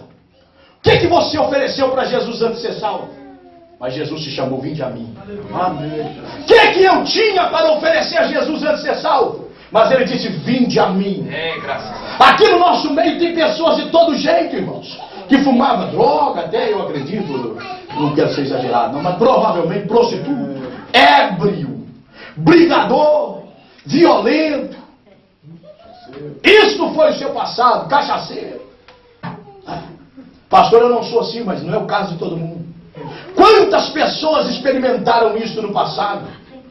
Alguém olhou, foi para a igreja, o que ele tem para a igreja, meu Deus? O que ele vai dar lá? Jesus falou, vinde a mim. Indiferentemente da cachaça, da prostituição, do fumo, da bebedice, Jesus disse, vinde a mim.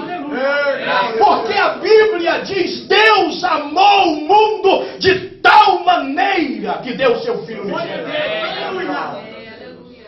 Então, compreendendo que Ele nos amou, é aí que eu ofereço a minha vida inteiramente ao seu serviço, ao seu reino. Eu a dedico ao reino de Deus, alegremente, voluntariamente e com prazer.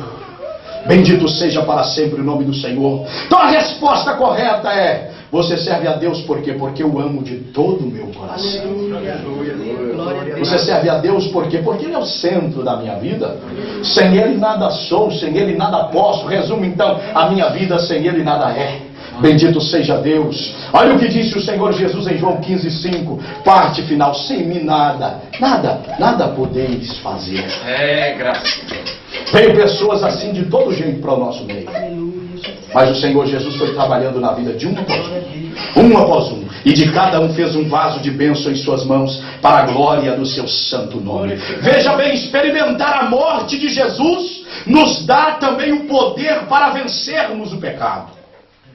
Estou aqui, meus queridos irmãos, é fundamental nós compreendermos, temos que compreender. Romanos 6, o versículo de número 6. Olha o que a Bíblia está dizendo, sabendo isso. Aqui, meus queridos, essa expressão sabendo isto é consciente disso. Nós precisamos ter consciência disto. Há muitos que não têm consciência dessa verdade, que o nosso homem velho foi com ele crucificado, para que o corpo do pecado que operava em nós seja desfeito, para que não sirvamos mais ao pecado. Bendito seja para sempre o nome do Senhor. Pastor, por que o senhor está frisando a questão do pecado? Sabe por quê, irmãos? Arranque o pecado da terra e você resolve o problema de todo mundo. Tire o pecado, sane esse problema. E você não conhecerá pobreza, você não conhecerá doença, você não conhecerá miséria, você não conhecerá violência. Tire, solucione o problema do pecado. E nós não teremos problema na terra. É verdade. É só solucionar o problema do pecado. O problema está no pecado. Verdade. Pelo menos a igreja de Jesus, ela precisa ser anti-pecado. Eu tenho que colocar pela graça de Deus isso no seu coração nesta manhã. Aleluia. Com a ajuda do Espírito de Deus. Para você entender que com pecado não se brinca. O corpo do pecado na sua vida, na cruz de Jesus, já foi desfeito, foi quebrado. Era como que uma couraça que alguém te prendeu de ferro. Não era aquela que você tira de pano, mas de ferro. Porém, quando você prostrou-se diante do sacrifício de Jesus, aquela couraça que estava no seu peito, te aprisionando, sem você movimentar debaixo do pecado, dizendo não fuma, amanhã fumava. É o último maço, amanhã fumava de novo. Eu não vou prostituir mais, prostituía. Eu não vou mais para bebedeira, ia. Dizendo eu não vou mais para boate, ia. Eu não vou mais para sinuca, ia. Era assim ou não era? Verdade. Vamos longe não, meus irmãos. Eu conheci isso dentro da minha família. 2 de meus irmãos, sabe quando só funcionou? Quando eles prostrou diante da cruz de Jesus. Os irmãos estão entendendo o quanto isso é sério? É. Extremamente sério e prejudicial. Esse é o terceiro ponto. O tempo não me permite correr mais para frente. Mas eu gostaria de ainda nesse terceiro ponto mostrar aos irmãos que isso aqui, meus queridos, é exatamente associar-se ao que é mundano. Ao que é mundano. Eu tenho um irmão, por exemplo, conheço um irmão meu não, de igreja. É o grego. Que coitado. Em vez de ele abrir uma firma com quem era crente, abriu com quem não era crente. Só Jesus para ter misericórdia da situação dele. Só Jesus para ter misericórdia. Em pouquíssimas exceções encontra-se um que não é crente e que tem princípio, ética, moral, respeito. E ele pode até levar prejuízo, mas não dá prejuízo. Mas, irmãos, essa não é a questão da maioria. É verdade. Não se associe ao que é ímpio, ao que é mundano. Essa é a terceira evidência. É a terceira evidência. Jugo desigual. Não ligados ao jugo desigual. Coitado desse irmão, está aí hoje trabalhando para quitar a dívida dele até hoje que alguém fez nas costas. Qual razão? Jugo desigual. Ele fiel, encarou os problemas da firma com seriedade. Quando ele vai ver, alguém já tinha feito uma dívida nas costas dele. Só Jesus para lhe ajudar. Amado, não sejamos simples nesse ponto. A Bíblia diz que nós temos que, na questão de simplicidade, sermos como a pomba, mas imprudência como a serpente. Sede prudentes como a serpente, diz-nos a palavra do Senhor nosso Deus. Isso também, irmãos, é associar com o que é mundano. A Bíblia mostra isso no Salmo de número 1, versículo de número 1. Bem-aventurado o homem que não anda no conselho dos ímpios, não se detém no caminho dos pecadores e não se assenta na roda dos escarnecedores. É fácil de você notar uma vida em santidade progressiva. Você não encontra ele lá. Verdade. Mas pastor Lusitano frisou tão bem. Paulo não está falando aqui sobre sairmos da terra, isso é impossível. Senão, Cristo nos arrebatando. Mas Paulo está dizendo sobre comungar, termos comunhão. Assentar-nos à roda deles, se deter no caminho deles, andar pelo conselho deles. Existem lares, eu aplico aqui nesta tarde porque é muito válido. Existem lares que são destruídos porque a mulher ou o marido anda pelo conselho dos ímpios. Exemplo, há coisas que acontecem no lar de crentes que o pastor da igreja não sabe. Mas o amigo dele e a amiga dela sabem. Chegam lá, fulano, eu estou enfrentando um problema lá. Quem foi? O fulano agora está se amando o pé dele. Que é isso, minha filha? Lá em casa funciona assim, quem manda lá é eu. O marido fala para a mulher, né? Fala para a amiga, rapaz, a fulana lá está me dando um trabalhão. Que coisa difícil. Mesmo? Eu vi vocês dois para uma beleza. Não, Maria, todo mundo. Não, vou te falar só uma coisa. Eu ando por aí, tem mulher em cada esquina, com o seio dos ímpios. O nosso irmão Isaac tinha um problemão dentro da casa dele, que a mulher não gerava. O que a Bíblia diz? E orou ele insistentemente ao Senhor. O que o marido faz? O que a mulher faz quando há problema dentro de casa? Orar ao Senhor. Orar ao Senhor. Não se associa ao que é mundano. Amados, a igreja ela precisa ver o pastor, como um líder e como um amigo. Verdade. O que eu tenho de irmãos, por exemplo, lá em Capial, que a princípio, irmão, quando me via, tinha medo de mim. Me via pregar, tinha medo de mim. Eu fiz apelo, irmãos, me conheça fora do púlpito um pouco. Converse comigo aqui embaixo, aqui, irmão. Eu posso ver você ranger os dentes aí querendo me pegar, mas não tem problema não. O que Deus me der aqui, eu não estou falando mais que Ele está me dando. O que Ele me der aqui, eu laço para cima de você com alegria. Com alegria, eu tenho certeza que Deus vai abençoar a sua vida. Você pode ficar bravo agora, mas depois, irmão, você vai me dar um abraço aí para frente. Para a glória do nome do Senhor Jesus. Não tem problema. Aleluia. Não tem problema. Agora aqui embaixo é outra coisa. Quando eu desço daqui, eu tenho pessoa lá que brinca comigo, eu falo, pegou liberdade mais. Como é que pode? Ao descer do púlpito viu outra coisa. Aqui em cima, estou aqui na condição de um profeta de Deus. O que Deus mandar falar vai, para a glória do nome do Senhor Jesus. Então vamos compreender, a igreja tem que ver no pastor um amigo, um ombro, um companheiro, com quem você pode abrir. Olha aqui, eu tenho casos lá de pais que falou para filho, pastor, não precisa dar opinião nisso não. Sabe por quê? Porque o filho foi conversar comigo. Mas passou-se os tempos, chegou os dois, o papai e a mamãe. Pastor, eu quero uma conversa com o senhor lá no escritório. Vamos lá. Pastor, o que o senhor pode fazer para o meu filho, pastor? Aí eu lembrei, o pastor não precisava aconselhar. Mas eu não vou falar isso para eles. Irmão, pastor, não dou mais conta. O que o senhor faz? Irmão, nós vamos orar e Jesus vai fazer a obra na vida dele. Aleluia. Tá sim, tá, posso conversar com ele? Pode, mas ele vai saber que você me procurou. Eu já falei que veio procurar o senhor. Vai lá, é um grito desesperado. Não tem muito tempo não, irmãos. Eu estava em casa após uma festa, Deus sabe o quanto eu estava cansado. Cheguei em casa às 8 horas, foi uma festa, acho que a última de Alverca. Estava pastor orando no domingo, cheguei em casa, só Deus sabe, passando mal, cansado, antes de tomar um banho, descalcei e o telefone toca. Pai desesperado, pastor, o senhor pode vir aqui em casa? Eu falei, meu querido, eu acabei de chegar em casa, estou muito cansado, pastor, só tem que vir agora. O menino quer ver o senhor, ele quer conversar com o senhor. Mas se o senhor vier, eu vou lhe te buscar. Eu falei, então vem, pode vir. Já estou chegando, pastor. Antes de eu calçar, o homem encostou na minha porta, ele não mora lá perto não. Fomos lá, fiquei lá até 11 horas conversando com o moço. Mas graças a Deus, Deus renovou a força. Olha aqui, isso é aplicado para a igreja aqui, porque eu sei quando Deus está falando. Eu não estou aqui com informação de pastor Esteu, porque eu não sou menino. Eu não sou menino. E não brinco com essas coisas. Isso é para a igreja de Nil. Olha aqui, há lugar que a sua autoridade paternal finda e tem que entrar a do pastor. Tem que entrar a do pastor. Compreenda isso. Se você quer o seu lar bem, se você quer a sua casa bem, faça isso. Aperfeiçoando a nossa santificação no temor de Deus. Santidade progressiva, bendito seja o Senhor.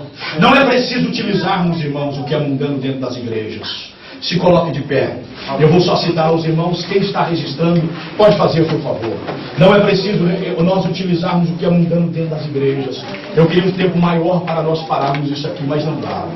Nós iríamos falar, irmãos, quantos hinos e quantas mensagens que são associados ao que é mundano. Dê a sua atenção em mais um minuto, por favor. Os irmãos já viram hoje como é que estão as coisas? Tem umas mensagens por aí, rodando assim, ó. Irmão, vocês me desculpem. Que Deus guarde a minha vida, sabe por quê? Eu estou sobre a terra, sou homem como todos os demais. Dependo inteiramente da graça de Deus e não falo porque gosto de falar. Eu falo, sabe por quê? Porque sei que Deus não concorda com isso. Sabe o que a gente vê hoje? Quando eu vejo isso, eu nem uso. Tema de mensagem: os intocáveis. Isso é associado ao que é mundano.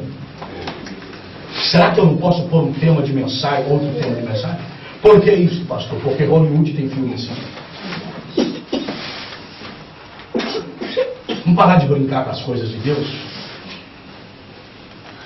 Não pode haver mistura entre o que é santo e o que é profano. E o interessante, sabe o que, irmão? Que quando coloca um tema desse, todo mundo abre a boca, para a prega, trenzinho. Faz nem cosca na gente. Vocês me desculpem a expressão que estou usando aqui, não dá efeito. É só tema. Os intocáveis. Aí quando é isso, não toqueis os meus profetas, não maltratei os meus ungidos, e pronto, acabou. Não ensina o povo, irmãos. Irmão, mensagem, o que eu mais vejo hoje, sem colocar Cristo no centro dela, ela está completamente errada. Verdade. Completamente errada. Cristo é o centro da mensagem. Aleluia. Olha aqui, meus queridos, porque exaltei nesta manhã o sacrifício vicário de Jesus. Porque sem ele eu estava irremediavelmente perdido. E você também. Quem é adorado aqui então é ele. Quem eu exalto é ele. Quem eu glorifico é ele. Glória a Deus. Mas infelizmente as mensagens e hinos da nossa época estão associados ao que é mundano. Verdade. Os hinos as mesmas coisas. Cada nome de hino que é um trem esquisito. Acontece que não há mais aquilo que disse o salmista Davi, que compôs os seus 73 salmos. Com muita clareza, ele disse assim: o Espírito do Senhor fala por mim, e a sua palavra constantemente está na minha boca. É verdade. Salmo 23 é porque o Espírito do Senhor falava por ele. A questão está aqui. O Espírito do Senhor falar por nós e a sua palavra está em nossa boca. Duas palavras é o suficiente para impactar a sua vida, Aleluia. O seu coração, e levar você à reflexão de que eu e você, nós precisamos melhorar para a glória de Deus. Mas há muitas coisas associadas ao que é mundano, ao que é profano. Sabe esses crentes aí, esses cantores aí que hoje em dia, irmãos, eles cantam na igreja aqui, quando sai daqui eles vão para como é que chama aquela festa lá do Peão Boiadeiro, que tem em toda a cidade do Brasil? Rodeio, mas eles dão um outro nome ainda. Pecuária e aquilo lá. Sabe esses cantores que fazem isso? Associado com o que é mundano. Irmão, isso eu não tenho medo de falar. Verdade. Isso é mistura, associada ao que é mundano. Não, pastor, eu estou lá para evangelizar. Eu duvido que ele vai lá com folheto e desce daquele palco e entrega um para cada um e diz: Jesus te ama. Caça eles na feira para ver se faz isso. Quer evangelizar? Vamos para a feira do relógio com nós, gritar lá com os irmãos. Isso é evangelizar. Aleluia. Aleluia. Cadê? Aqui é os palcos. É isso? É os palcos. Os hinos hoje colocam na nossa cabeça o quê? Que a gente tem que subir para o palco, tem que ter uma plateia para nós. Nós não temos palco na igreja, nós temos púlpito. Aleluia. Altar de Deus. Aleluia. Isso é coisa associada ao que é mundano. Tem um hino maravilhoso, bonito até, mas não. Mas diz que você vai vir para o altar, como é que eles falam lá? Plateia? Vai ter uma plateia e você vem por aqui, não é? Muito bem. Muito bem. Irmãos, vamos ser mais inteligentes um pouquinho? Vamos ser mais inteligentes um pouco? Como é que vai ficar então, pastor? Vai sobrar quase nada. Ore a Deus para ver se Deus não te dá. Aleluia. Deus não deu 73 para dar. Aleluia. Deus não pode te dar também? Recentemente agora, uma irmã lá no quarteto compôs um hino, chegou para mim, vamos lá ver depois colocar a música, né? Chegou para mim e falou: pastor, gostaria que o senhor olhasse. Eu orei a Deus e eu senti assim, uma inspiração, nunca aconteceu isso comigo. Eu peguei um caderno e comecei a escrever. Veja, irmãos, eu coloquei a mão na minha cabeça e glorifiquei a Deus. Falei: Jesus, o senhor está dando, pai. Isso não tem como ser coisa da cabeça dessa irmã. É resultado do Senhor, é o Senhor que está dando. Glória a Deus. Deus pode dar isso para os irmãos aqui, para todos nós. Eu creio, aleluia. Exemplo, a mensagem que eu prego não é mais difícil do que um hino, não, irmãos. E não é mais fácil do que um hino também não? É a mesma coisa. Deus não me deu essa mensagem? Hã? Um hino é uma mensagem cantada. Deus te dá também. Deus te dá. Então não vamos cantar em de ninguém. Vamos. Mas vamos selecionar. Verdade. Vamos cuidar disso. Há muita coisa associada com o que é mundano. E eu deixo a informação para a igreja. Há uma coisa gloriosa que Jesus deixou para o seu povo. Lá na Bíblia é chamada de Jordão. À beira do Jordão tem árvores frondosas. Para quê? Para você ir lá e arrancar árvore e fazer o que precisa dentro da casa de Deus. A casa que Eliseu fez para os profetas foi de madeira tirada do Jordão. Quer inspiração? Desça ao Jordão. Quer pregar? Desça ao Jordão. Aleluia. Bendito seja para sempre o nome de Jesus. Desça um pouco ao Jordão.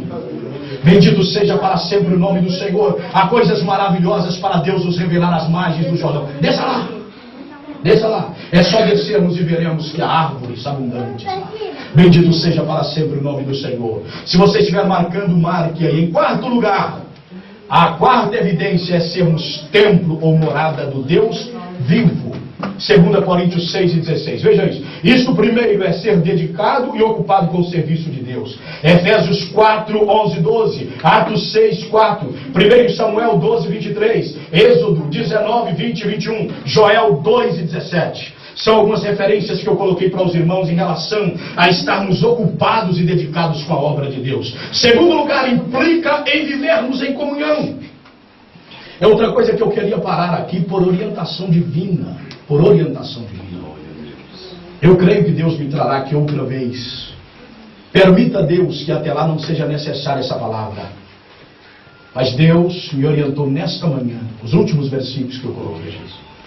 Estava na sala da casa do pastor, orando a Deus, quando Deus trouxe isso ao meu coração. Ser templo, morada de Deus. Olha aqui, ser templo e morada do Deus vivo implica, em segundo lugar, vivermos em comunhão, unidos em uma só fé, em um só amor, porque Deus é sobre todos, diz a Bíblia Sagrada, e por todos nós. Olha o que a Bíblia diz, se você quiser registrar, Atos 2:42, Atos 12, versículo 5, versículo de número 12, Efésios 4:16, Efésios 4:4, 1 aos Coríntios 14:26. Fala sobre a nossa comunhão. Observe, meus queridos, em terceiro lugar, isto implica em não sermos avarentos. Precisávamos falar sobre isso. Efésios 5:5, 1 Timóteo 6:10 e 1 Samuel 15:22 e 23. Em quinto lugar, se os irmãos quiserem anotar, anote.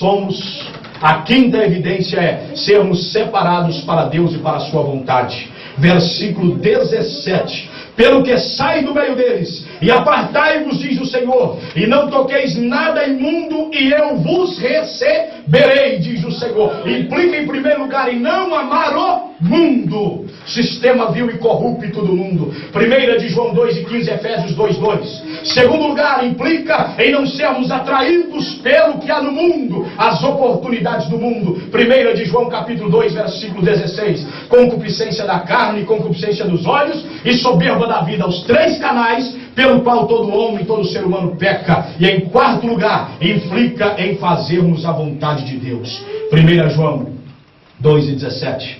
1 Tessalonicenses 4:3. Eu queria falar aqui, Tessalonicenses 4:3 e 4:1 e 1 de Pedro 1:15. E fechamos, meus queridos irmãos, com Apocalipse capítulo 22, versículo de número 11, onde o Senhor Jesus dá o último aviso à sua igreja, dizendo: quem é santo, santifique-se mais ainda. Bendito seja.